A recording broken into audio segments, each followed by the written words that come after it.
రాగాలు తీసిన రైతన్న నేడు గాయాల పాలాయనే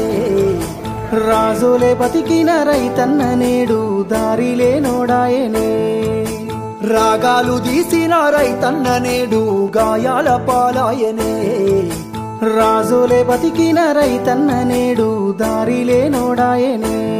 నాడు పచ్చని పంటల్లో నెలవంక తీరు నిలిసిన రైతన్న వాడిపోయి నేడు రాలిపోతున్నాడు ఎవ్వరి పాపమన్నా దేశానికే తిండి పెట్టేటి రైతు చేతులెత్తి వేడుకుంటుండు నేడు చేతులెత్తి వేడుకుంటుండు నేడు ఒక్క యూరియా భర్త కోసం పడిగా